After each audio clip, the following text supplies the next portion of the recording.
Believe it or not, what you're looking at right here is a garden, and it's capable of growing over 100 different types of flowers, vegetables, and herbs. So in this video, I'm gonna go back to my roots in hydroponic gardening and see just how much produce I can grow in a vertical system. About 12 years ago, when I first started gardening, one of my first systems I ever grew in looked much like this, except for probably a little less fancy. It was a 5-gallon bucket with water and something called an air stone at the bottom that would bubble up, and I'd put one plant in, it was a cucumber at the time, and I would grow in what's called hydroponics. Hydro meaning water and ponos meaning labor, and it's a method where the water does the work. So this system here is called a Gardyn, who are the sponsors of today's video, and they asked me to test this out, grow it out and see what I could figure out. So this is a hydroponic system, and the way it works is there's a bunch of water down here. You put nutrients in that water, and then a pump will actually bring water up here and it'll drop down, and that water will run over the roots of all the plants that are growing in these little sections here. There's just a few problems. If you're growing plants in a system like this, they don't have any soil. I'm in my garage right now. They don't have any light. So you need to provide some light, which this has right here. There's 2 LED strips that blast light onto this section right here. You need water, which we'll be putting in. You need nutrients, which we'll be putting in as well. And those nutrients don't look the same as what you might see in an outdoor vegetable garden. But most importantly, you need the plants. So I've got a selection of all sorts of different vegetables and herbs, mostly greens and herbs. And the reason why is because they grow really fast in a system like this. And also they're quite expensive. If you go to the store and try to buy some endive, you're probably looking at like $4 a head, and you can grow quite a bit of it in a system like this. So it's the most cost effective when growing in a hydroponic system. And they just have these little cubes. They're called Y cubes. I'm gonna just pop them in. There's a little bit of cardboard on the top to protect the seed, and you just have to slot them in just like that. So let's do it. So I have all of my plants in, and I tried to space them out. There's Swiss chard, basil, cilantro, tatsoi, bok choy, all sorts of delicious stuff that is actually out in my soil garden as well. But now we have the app, which is really the brain of the operation. So I can do some pretty cool stuff on here. Actually, I can change the lighting if I want to. I can check my water level, but it also gives me what I need to do next. And frankly, I haven't done hydroponics in a while, so I'm just gonna follow it exactly as intended. The first thing I have to do is check the placement of all my cubes. I already did that. And then the next thing I need to do is actually fill it up with water. And the way that I do that is right here. I have this little cover. For this water, I'm just using straight out of the city tap. This is 5 gallons of water, which is exactly how much this takes. But I did let it sit for a while because water can have chlorine in it. That's how it's treated when it comes from the city. So I let it sit for about 24 hours to off-gas all the chlorine. It's a small thing from back in my old hydroponic days that you would do. You don't have to, but I figured it'd be a good idea. My water's in, and you'll notice I didn't put any nutrients in there because these seeds need to sprout first. So all they really need is for one watering cycle to wet this little cube here, which will wet the seed and start that process of germination. So I'm gonna turn that on. It's actually really cool how this works. The water will fall from the top of the column and it collects in this angled little pocket here. So there's this little cylinder basin, and then this is the bottom of my cube. So when the roots sprout, they'll come out of this little medium here, which is a rock wool medium. They'll drop sort of into the bottom of this basin, and they'll sit in this nutrient-rich water, and we're gonna add those nutrients later on. So I better get this one back in because I need to get it wet. One thing I'm gonna do is make sure I have some backups. So there's actually this cool little sit on top system here that you can put some cubes in just in case you don't get anything sprouting out of one of these cubes. So I have a little backup system in place. So I put a little water in the bottom of that. It fits in really nicely. You could, of course, just transplant in whatever seeds you want, but using the cubes is frankly kind of convenient. So those will soak water up from the bottom of the cube, much like this setup. And I'm gonna put this little humidity dome on top. So who knows, I might not have some of these sprout. I can just hot swap one of those in, but right now we just have to wait a couple days and see if we get something sprouting. It's been about a week, guys, and I am pretty pleased with what I see. So I've got germination on nearly every single growing site, and I started these backups just in case I missed some. So there's like 2 down here. Looks like my Italian parsley didn't want to sprout, which is fine because I'll just put in some cilantro. So it's kind of nice to have that backup.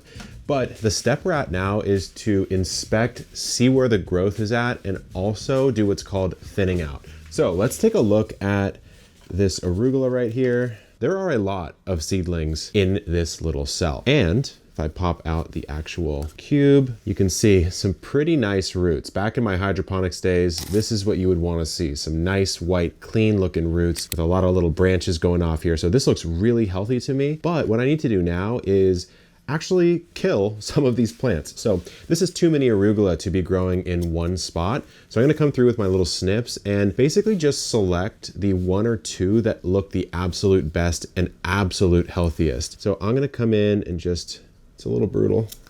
Sorry guys. So I've just cut off like 5 to 7 of these and I've got 1 beautiful arugula left right here. Take a look at that. So now this goes back in the growing site and I do this over and over again. One more note on this, you'll know that you're ready to start feeding your plants when you see the seed leaves. They're the first leaves that come out. They're gonna look different than the leaves that come out after that, which is called the first set of true leaves. So you should at the very least see seed leaves showing up on all of your plants before you start feeding, which I'm about to do.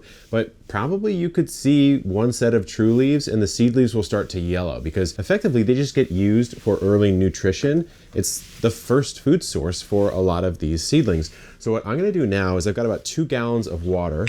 I'm gonna bust open the app and see what it tells me to do. So it has me evaluating the plant's growth, which I just did. The roots should be 1 inch long, which you just saw. The seed leaves should be starting to yellow. Some of them are, some of them aren't, but it's in a good spot. And I do have some true leaves on some of these. So I'm gonna go ahead and feed now. I've got 2 gallons of this mixture. We'll hit complete. So I have no room. Apparently, I have 5 gallons of water in my tank. So I need to give it some time, I guess. I kind of want to feed it though, right now, because I feel like they would grow faster. So I'm gonna break the rules, and what I'm gonna do is extract some of this water, mix up some nutrients for you guys, and put some of that in. So with a little magic, I have removed a couple gallons from the tank. And the reason I did that is just I really want to speed the process up. The roots are ready for nutrients, so nutrients I will give them. So you've got this little pack that comes with a kit. I'm in San Diego, California, and our water is relatively hard water. There's hard, soft water. Hard water just means there's a lot of stuff in the water that isn't water. It isn't H2O. So the one I'm using is the Veg and Bloom tap or hard water mixture. And I'm just taking 2 teaspoons of it. Actually, probably just 1 teaspoon early on. I'm gonna dump that in. I might give it a little taste, something extra here. That's all I really need here. And then because I have hard water, in hydroponic gardening, which is what this is, your pH of the water, which is the acidity or alkalinity of the water, it needs to be relatively acidic, somewhere in the like 6-ish range. Pure water is 7. So I need to add something to this water to lower that pH. So I'm gonna add, looks like about 2 teaspoons of this thing called Hydro Boost here, which basically just makes it a more acidic mixture. That's all we're really doing here. So in that goes. Do that once a week. I'll give this the old swirl and we'll top it off. Next thing it wants me to do is move any Y cubes not ready for plant food to a nursery. Oh, okay. So basically it's saying if some of these are germinating slower, like let's say my basil, you can actually put them in this nursery system here to let them wait and sort of age up until they get the roots and the seed leaves that you want. Mine look pretty good, so I'm gonna leave it there and I'm gonna hit complete on this task. Just crushing through the tasks on the garden today. Very happy about that. That should be it. You're all caught up in today's tasks. Way to go. And at this point, we've thinned it out. We've added nutrients. We want to check in like 5 days and see if we have some good growth. It's been a few more weeks and I have to say I'm super pleased with what I'm seeing. Most of the plants have grown out really well. They're looking green. So I'll share with you, just from my experience, some of the things you want to look for at this phase of growth. First of all, I want to look and see what's struggling. Is anything having a hard time? And this little Swiss chart here does seem to be having a bit of a tough time, but the roots look good. I mean, these are nice white roots. It's just kind of a little bit slow. I am noticing that when a seed comes out, there's something called a cotyledon, which is a seed leaf, and it's the first leaves that come out. Sometimes the top of a seed can kind of get stuck to those cotyledons right here. So if you look at this, there's just this little charred leaf. If I move that open, maybe that stunted the growth, I'm not really sure, but sometimes you just get something that is not quite as vigorous. Now this is still gonna grow, it's still healthy, so I'm not super concerned, but the rest of these plants look very good. So take a look at this guy right here. This is our green mustard. So most of the root tissues is actually down in this little pocket with all the nutrients in there.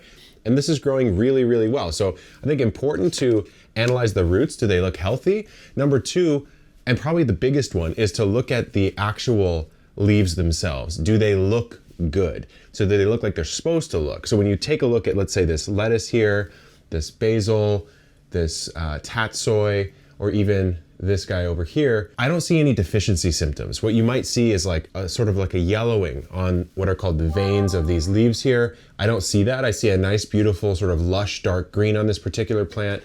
Down here on the lettuce, also the same. And you also kind of want to look at the edges of the leaves and see if you see anything odd. And I kind of don't. I mean, these look quite good to me. The one thing I will say is I noticed that there's a little bit of what looks to be like a fertilizer salt buildup. And that's these little crystals right here.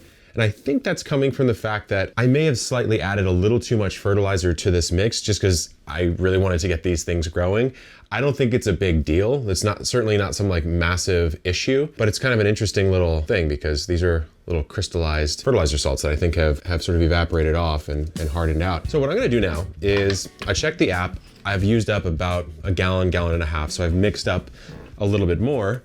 Knowing that I have some of those fertilizer salts issues, I didn't add too much extra fertilizer because the plants seem to be pretty healthy. And remember, when you're growing in a hydroponic style environment like this garden system, you actually can over fertilize your plants and do what's called burning. So you can burn them and you'll start to see them kind of crisp up because they're getting fed too much. So I definitely don't want to do that. But right now, it's just a waiting game. We're like probably a week away from a beautiful, beautiful salad. I have to say, at this phase, I'm pretty stoked. I'm thinking back to when I first started gardening, which was a hydroponic garden that I built myself out of like a little tote, and I put it on a windowsill and I grew like 3 or 4 herbs, right? If you scroll way back on the channel, you can even see those videos. If this thing was around back then, I would have had 30 grow sites growing pretty high value crops. I mean, growing fresh green mustard, fresh basil, tatsoi, etc. All of those, if you were to go to a farmer's market and buy them at this level of quality, it would actually be pretty expensive. So I'm stoked to see what it looks like in a few days. It's been about 10 more days. I'm pretty pleased with the growth that I'm seeing, but there are a few things I wanted to highlight. First of all, this green mustard is on a life path that I don't want it to be on. You'll notice this one down here seems completely fine. It's just leaves growing, whereas this one has put out a flower stalk, or it's doing what's called bolting, and I don't want that. I want to eat the leaves of this mustard. So when you see a plant do this, what you can do is come down with your snips and just cut off that flowering stalk. You could even use this. This is great for little pops of color on a salad or something, but for me, I want to force this to put out more leaves. But let's take a look at the rest of the leaves just to see what's going on. Take a look at the lettuce here. It's sizing up nicely. I am seeing a little bit of browning on these very low, very old leaves. So what I'll do is just clip those ones off because they're sort of on their way out anyways. And you tend to see that even in a vegetable garden in soil on the lowest leaves of these leafy greens. So it's not really something I'm worried about, but I want to see if I can get these just a bit bigger. So I'll check in with you guys in maybe 5 or 6 days. We are back. The garden is watering for its final cycle because I'm about to harvest and show you all the produce that we got. But before I do, a few thoughts on the system overall as someone who kind of grew up as a gardener with hydroponic gardening, but has done a ton of in-ground soil gardening now. Number one is I think that I should have located the system a little bit closer to my house. We're in my garage right now, which is pretty far actually away from my main Wi-Fi signal.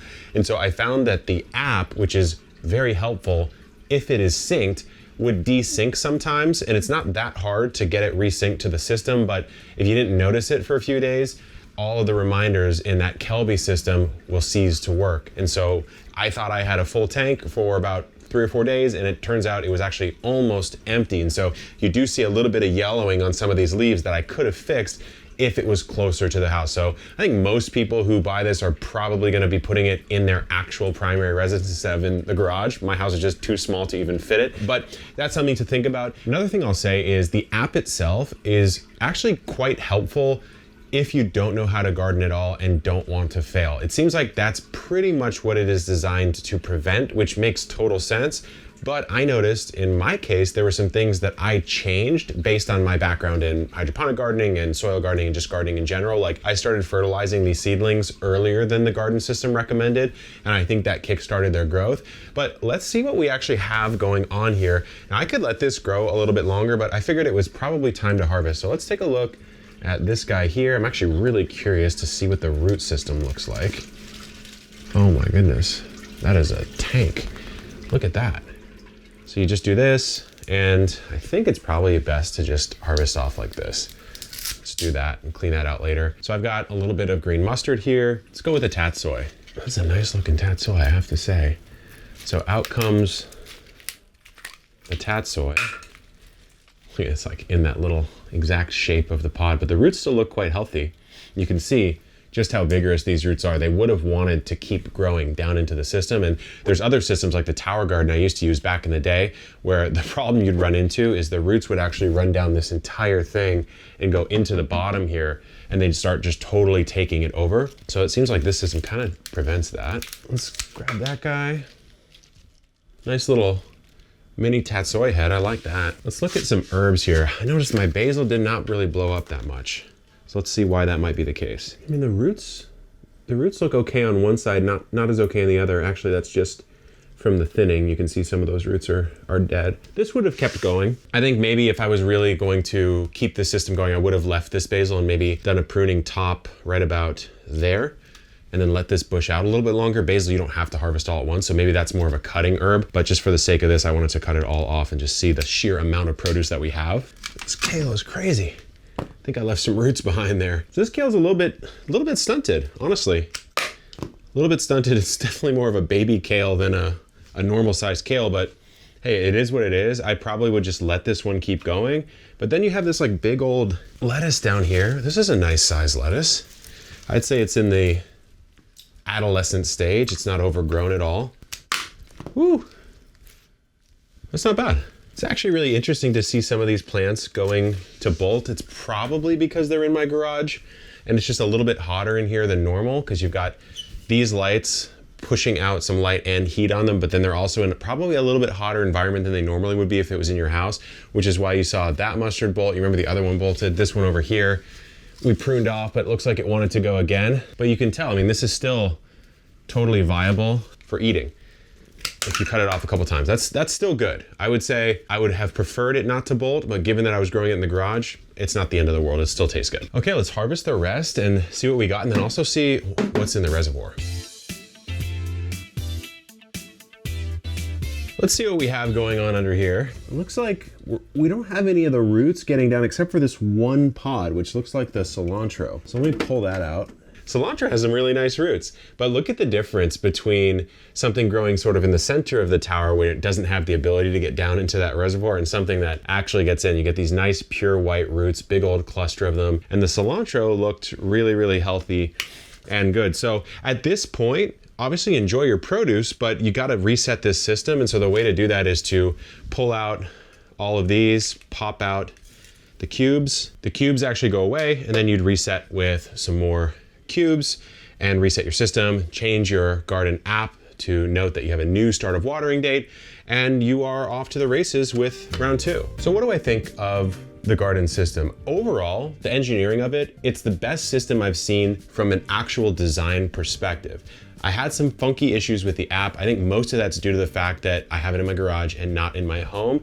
But then, you know, for me, a hydroponic system like this isn't suited to my exact gardening goals. Like, I have a big backyard now, I have an orchard, I have a pond. My space is not as limited as it once was. The tower garden is the thing that was around back then, and that one was exceptionally expensive, very clunky, and the cleanup and maintenance of it was actually a big pain. I did not like it that much, and that's why I stopped using it. So for that reason, I think this is a much improved vertical tower system. If you're someone who's limited on space and has the budget to afford it and wants to grow a lot of greens, that's what I'd focus on. I would not be growing stuff personally, like tomatoes, peppers, cucumbers in a system like this. I would be doing the stuff that you see here, your leafy greens, your herbs, your cut and come again style, basil, dill, oregano, thyme, because those are really high value crops and they're very perishable and they're really so good when you eat them nice and fresh. Now, would I have done a couple things differently in the grow? I think I would have. I would have been a little bit more manual and not fully trusted the app just because of those syncing issues.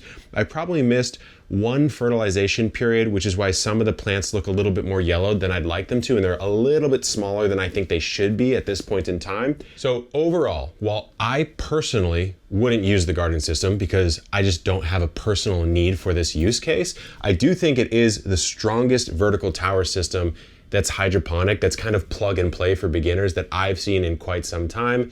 A little finicky in some parts, but overall quite nice. Thanks to them for sponsoring the video. Good luck in the garden. Let me know what you think down in the comments and keep on growing.